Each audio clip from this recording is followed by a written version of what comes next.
ایک ایسا اسم اعظم جس کے متعلق نبی کریم صلی اللہ علیہ وآلہ وسلم نے فرمایا کہ یہ وہ اسم اعظم ہے، اگر کسی بندے کی زبان پر آ جائے تو اللہ تعالیٰ اس کی ہر دعا قبول کرتا ہے۔ ایک ایسا اسم اعظم جس کے ذریعے مانگی گئی دعائیں اللہ تعالیٰ کے فرشتے آمین کہتے ہیں اور اللہ اس بندے کے لیے رحمت کے کروڑوں دروازے کھول دیتا ہے۔ قبر اندھیری ہو تو یہ کلمات نور بن کر ساتھ اترتے ہیں، موت کا وقت قریب ہو تو روح آسانی سے نکلتی ہے، جہنم کا دروازہ بند اور جنت کے دروازے کھل جاتے ہیں۔ یہی وہ کلمات ہیں جو رزق میں برکت کا راز ہیں، یہی الفاظ اولاد کے لیے اللہ کی حفاظت کا حصار بن جاتے ہیں۔ جو بندہ اللہ کو ان کلمات سے پکارتا ہے، اللہ تعالیٰ اس کے لیے دنیا میں عزت، سکون، راحت اور آخرت میں مغفرت کے فیصلے فرماتا ہے۔ یہ وہ خزانہ ہے جو نبی کریم صلی اللہ علیہ وآلہ وسلم نے اپنی امت کو عطا فرمایا۔ اللہ رب العالمین خود فرماتا ہے، یہ میرے سب سے بابرکت نام کے ساتھ مجھے پکار رہا ہے، میں اسے خالی نہ لوٹاؤں گا۔ یہ وہ کلمات ہیں جو عرش الہی کو ہلا دیتے ہیں، جن کے ذریعے بندہ اپنے گناہوں سے پاک ہو جاتا ہے، مصیبتیں ٹل جاتی ہیں اور دعائیں قبول ہو جاتی ہیں۔ وہ اسم اعظم یہ ہے۔ بسم اللہ الرحمن الرحیم۔ السلام علیکم ورحمۃ اللہ۔ محترم ناظرین، ایک مرتبہ نبی کریم صلی اللہ علیہ وآلہ وسلم کا جہنم کا تذکرہ فرما رہے تھے۔ فرمایا، اس میں بہت اندھیری اور تیز کالی آگ ہے جس میں روشنی کا نام نہیں، یہ بدکاروں اور کافر کے رہنے کے لیے بنایا گیا ہے، کافر اس میں ہمیشہ قید رکھے جائیں گے، اس کی آگ دم بدم بڑھتی رہے گی۔ جہنم کی آگ اتنی تیز ہے کہ سوئی کے ناکے کے برابر کھول دیا جائے تو تمام زمین والے سب کے سب اس کی گرمی سے مر جائیں گے۔ اگر جہنم کا کوئی داروغہ دنیا میں آ جائے تو اس کی ڈراؤنی صورت دیکھ کر تمام لوگوں کی جان نکل جائے گی اور کوئی زندہ نہ بچ سکے گا۔ جہنمیوں کو طرح طرح کا عذاب دیا جائے گا، بڑے بڑے سانپ بچھو کاٹیں گے، بھاری بھاری ہتھوڑوں سے سر کچلا جائے گا،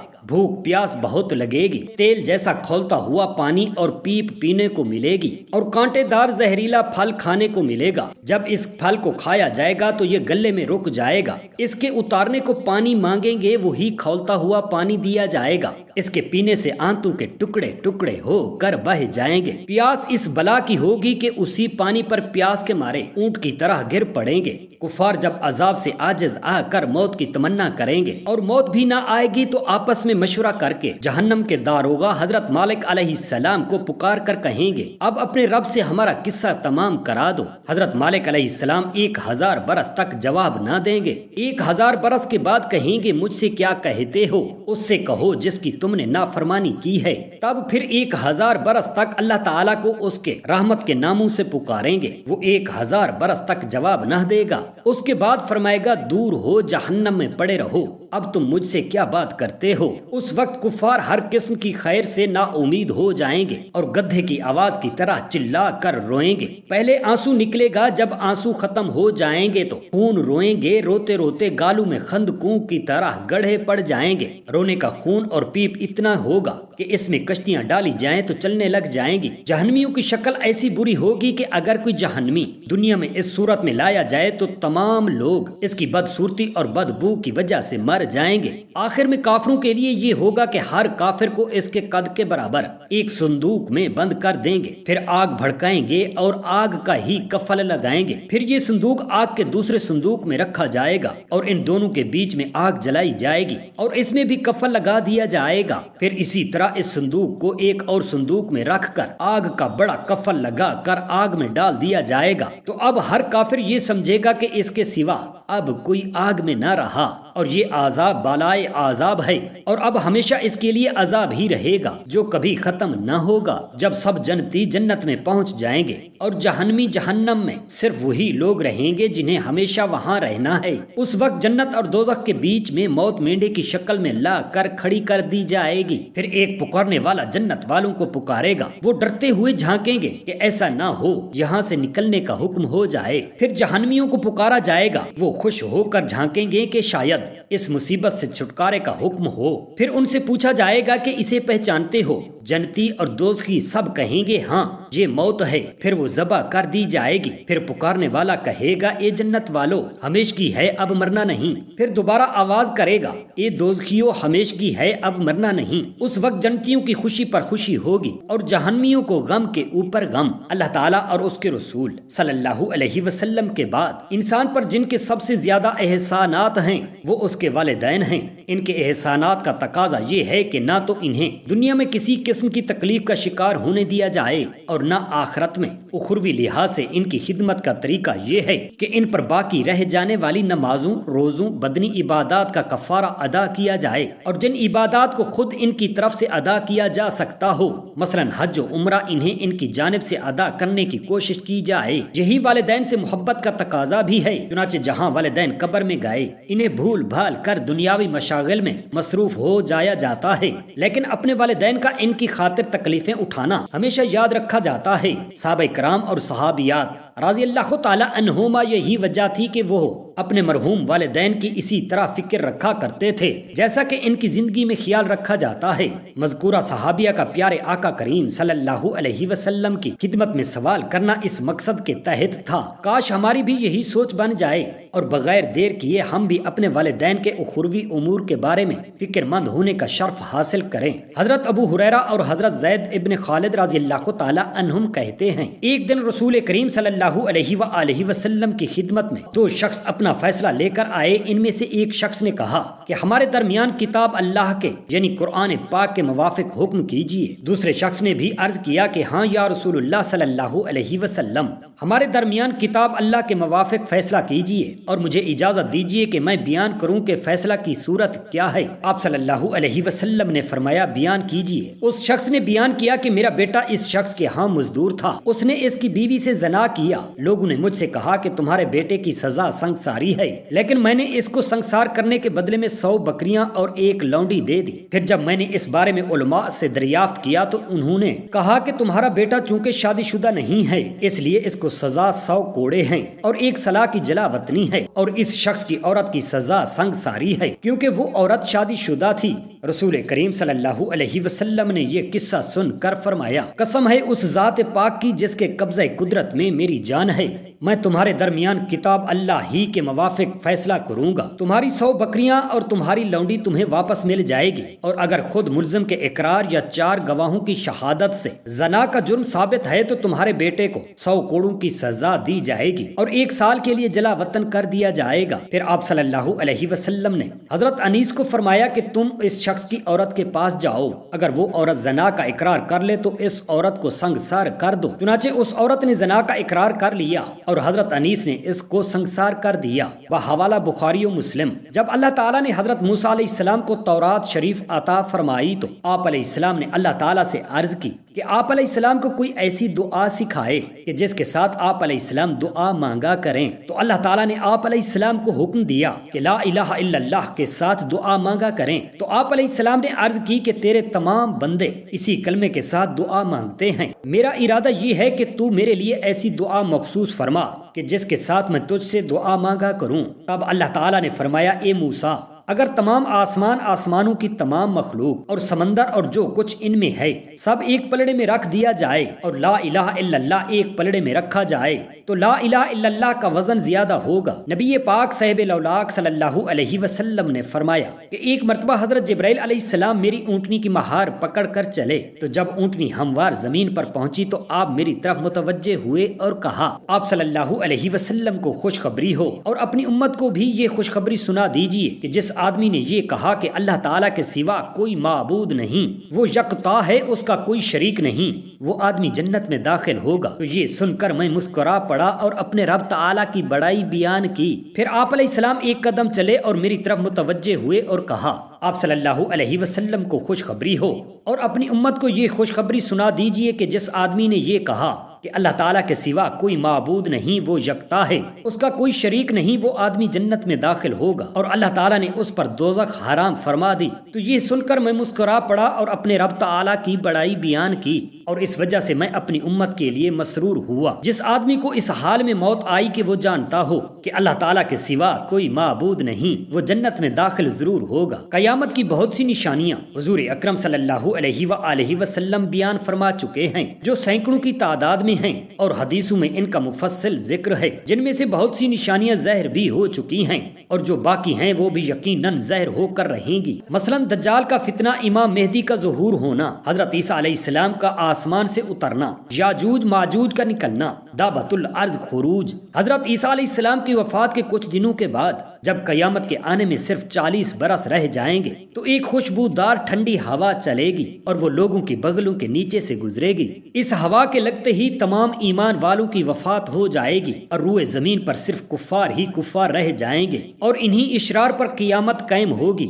یہ سب قیامت کی وہ نشانیاں ہیں جو ابھی تک ظاہر نہیں ہوئیں، مگر ان سب کا ظہور اتنا ہی یقینی ہے جتنا کہ رات کے بعد دن کا آنا یقینی ہے، کیونکہ حضور مخبر صادق الامین صلی اللہ علیہ وآلہ وسلم نے ان سب علامات قیامت کے ظاہر ہونے کی خبر دی ہے۔ قیامت کی یہ 2 نشانیاں ان نشانیوں میں سے ہیں جو اس زمانے میں ظاہر ہو چکی ہیں اور جن کو ہر شخص آج اپنی آنکھوں سے دیکھ سکتا ہے۔ پہلی نشانی کہ لونڈی اپنے آقا کو جنے گی۔ شارحین حدیث نے اس کے بہت معانی بیان فرمائے ہیں، مگر راکم الحروف کے نزدیک اس حدیث کا سب سے زیادہ راجح اور واضح مطلب یہی ہے کہ اولاد نافرمان پیدا ہونے لگے گی، یعنی لڑکے اپنی ماؤں کے ساتھ ایسا سلوک کریں گے جیسا سلوک مولا اپنی لونڈی کے ساتھ کیا کرتا ہے۔ تو گویا ماں نے اپنے لڑکوں کو نہیں جنا بلکہ اس کے پیٹ سے اس کا مولا پیدا ہوا۔ چنانچہ آج کل کی اولاد ماں باپ کے ساتھ جو سلوک کرتی ہے وہ بالکل ظاہر ہے۔ دوسری نشانی کے سیاہ فام اونٹوں کے چرواہے بڑے بڑے محلوں میں فخر کریں گے۔ اس کا مطلب یہ ہے کہ حقیر و ذلیل پست اقوام کے لوگ جن کو کبھی پھونس کی چھپر بھی میسر نہ تھی، وہ اونچی اونچی کوٹھیوں اور شاندار بنگلوں میں فخر کریں گے۔ یہ منظر آپ عرب میں بھی دیکھیں گے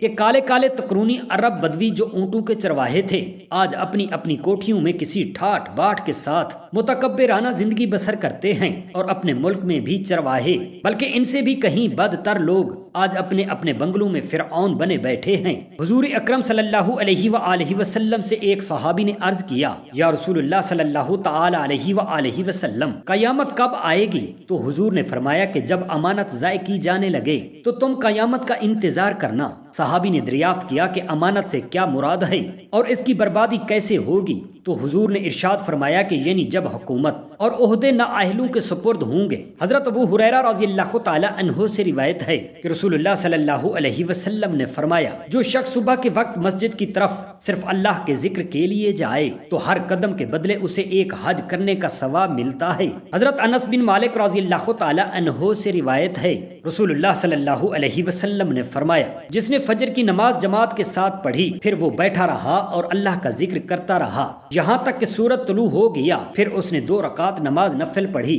تو اسے حج اور عمرہ کا مکمل ثواب ملتا ہے۔ رسول اللہ صلی اللہ علیہ وسلم نے فرمایا، مکمل مکمل۔ بحوالہ حدیث سنن الترمذی، ایک ایسی دعا جس کے متعلق نبی کریم صلی اللہ علیہ وآلہ وسلم نے فرمایا کہ یہ وہ اسم اعظم ہے جو اگر کسی بندے کی زبان پر آ جائے اور وہ اسے اخلاص سے پکارے تو اللہ تعالیٰ اس کی ہر دعا قبول کرتا ہے۔ ایک ایسا اسم اعظم جس کے ذریعے مانگی گئی دعا کے لیے فرشتے آمین کہتے ہیں اور اللہ کی رحمت بندے کے لیے دروازے کھول دیتی ہے۔ قبر اندھیری ہو تو یہ کلمات نور بن کر ساتھ اترتے ہیں، موت کا وقت قریب ہو تو روح آسانی سے نکلتی ہے، جہنم کا دروازہ بند اور جنت کے دروازے کھل جاتے ہیں۔ یہی وہ کلمات ہیں جو رزق میں برکت کا راز ہیں، یہی الفاظ اولاد کے لیے اللہ کی حفاظت کا حصار بن جاتے ہیں۔ جو بندہ اللہ کو ان کلمات سے پکارتا ہے، اللہ تعالیٰ اس کے لیے دنیا میں عزت، سکون، راحت اور آخرت میں مغفرت و بخشش کے فیصلے فرماتا ہے۔ کتنے ہی ایسے لوگ گناہوں میں ڈوبے تھے، لیکن جب انہوں نے اس اسم اعظم کے ذریعے پکارا تو ان کی قسمتیں بدل گئیں،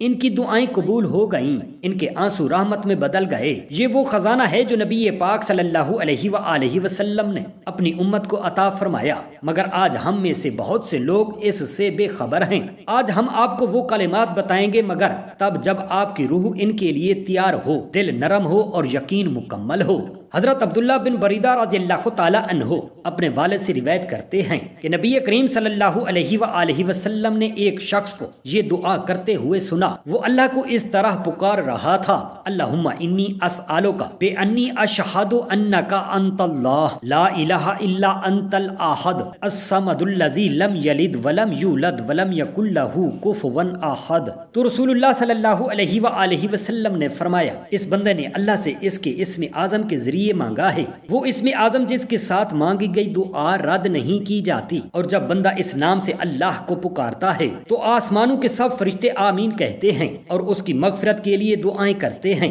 اور اللہ رب العالمین خود فرماتا ہے یہ میرے سب سے بابرکت نام کے ساتھ مجھے پکار رہا ہے، میں اسے خالی نہ لوٹاؤں گا۔ یہ وہ کلمات ہیں جو عرش الہی کو ہلا دیتے ہیں، جن کے ذریعے بندہ اپنے گناہوں سے پاک ہو جاتا ہے، مصیبتیں ٹل جاتی ہیں اور دعائیں قبول ہو جاتی ہیں۔ آپ صلی اللہ علیہ وآلہ وسلم نے فرمایا کہ فجر کی 2 رکعات سنت دنیا اور دنیا کی ہر چیز سے افضل ہے۔ قرآن و حدیث اور اسلامی لٹریچر میں دنیا سے مراد مشرق مغرب شمال جنوب کرۂ ارض نہیں بلکہ دنیا سے مراد یہ کائنات ہے، اور اس کی تمام تر نعمتیں خزانے دولت اور حکومت مراد ہے۔ ذرا سوچئے جب فجر کی 2 رکعات نماز سنتوں کی یہ فضیلت ہے کہ پوری دنیا کی نعمتیں اور خزانے اس کے سامنے ماند پڑ جاتے ہیں، پھر فجر کے فرضوں کا کیا عالم ہوگا۔ صحیح مسلم کی روایت میں ہے کہ رسول اللہ صلی اللہ علیہ وآلہ وسلم نے فرمایا جو شخص فجر کی نماز پڑھ لیتا ہے وہ اللہ کے ذمہ میں آ جاتا ہے، یعنی جو شخص نماز فجر کا فرائض ادا کر لیتا ہے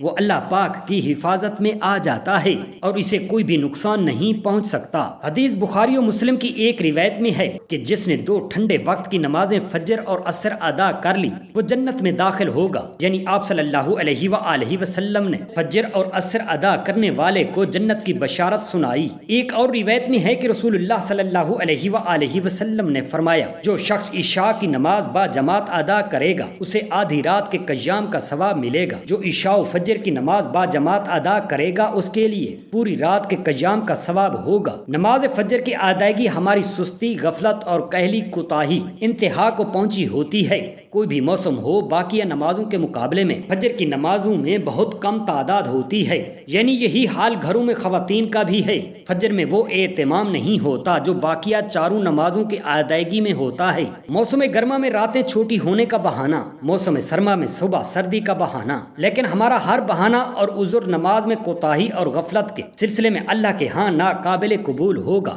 ہم میں سے اکثر لوگوں کو ایک شکوہ ہمیشہ رہتا ہے کہ روزی میں برکت نہیں، کتنا ہی مال ہو پتہ ہی نہیں چلتا کہ کہاں چلا گیا۔ ہر وقت کوئی نہ کوئی مسئلہ پریشانی رہتی ہے، کبھی بیماری تو کبھی کوئی اور تنگی۔ اگر ہم اس تمام بے برکتی کا تنگ دستی بے روزگاری اور پریشانی کو نماز فجر کی عدم ادائیگی کے پس منظر میں دیکھیں تو معلوم ہوگا کہ یہ سب بے برکتی اسی وجہ سے ہے کہ ہم نماز فجر کی ادائیگی میں ہر درجہ غفلت لاپرواہی اور سستی کا شکار ہوتے ہیں۔ رسول اللہ صلی اللہ علیہ وآلہ وسلم کی اس حوالے سے متعدد حدیث مبارکہ موجود ہیں جن میں رزق تقسیم فراوانی اور برکت کو نماز فجر کی ادائیگی سے مشروط کیا گیا ہے۔ ایک فرمان نبوی صلی اللہ علیہ وسلم کا مفہوم ہے کہ رزق تقسیم کرنے والا فرشتہ ہر صبح فجر کے وقت بندوں کا رزق لے کر زمین پر اترتا ہے، لہٰذا جو دروازہ فجر کے وقت کھلا ہوتا ہے فرشتہ اس کا رزق دروازے پر رکھ کر چلا جاتا ہے، اور جو دروازہ فجر کے وقت بند ہوتا ہے فرشتہ اس کا رزق واپس لے کر چلا جاتا ہے۔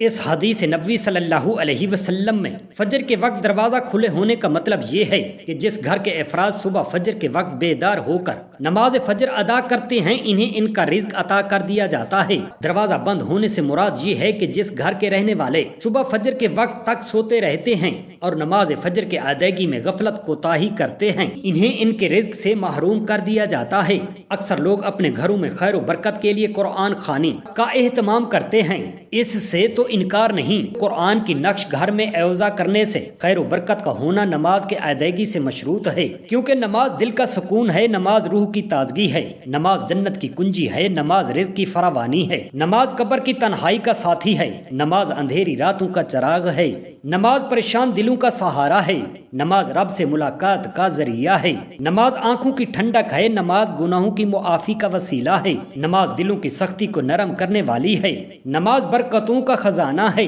نماز نیکیوں کا دروازہ ہے، نماز اللہ کے قرب کی سیڑھی ہے، نماز جہنم سے بچاؤ کی ڈھال ہے، نماز قیامت کے اندھیروں میں روشنی ہے، نماز زندگی میں کامیابی کی ضمانت ہے، نماز دنیا و آخرت کی عزت ہے، نماز مایوس دل کی امید ہے، نماز بے قراری میں قرار ہے، نماز اللہ کی رحمت کو کھینچنے والا عمل ہے، نماز رب کی رضا کا راستہ ہے، نماز ہر درد کی دوا ہے، نماز فرشتوں کی دعا کا سبب ہے، نماز قبر کی وحشت کا علاج ہے، نماز میدان حشر میں سایہ ہے، نماز حساب کے وقت آسانی ہے، نماز نبیوں کی سنت ہے، نماز اولیاء کا وظیفہ ہے، نماز کامیاب لوگوں کی پہچان ہے، نماز دنیا کی محبت سے نجات ہے، نماز وہ نور ہے جو چہروں پر چمکتا ہے، نماز دل کو اللہ سے جوڑنے والی رسی ہے، نماز ہر آزمائش میں صبر کی طاقت ہے، نماز گناہوں کی آلودگی کو دھونے والی بارش ہے، نماز زندگی کے ہر لمحے میں سکون ہے، نماز وہ عمل ہے جو بندے کو رب کے قریب کرتا ہے، نماز وہ راز ہے جس میں اللہ سے راز و نیاز ہوتے ہیں،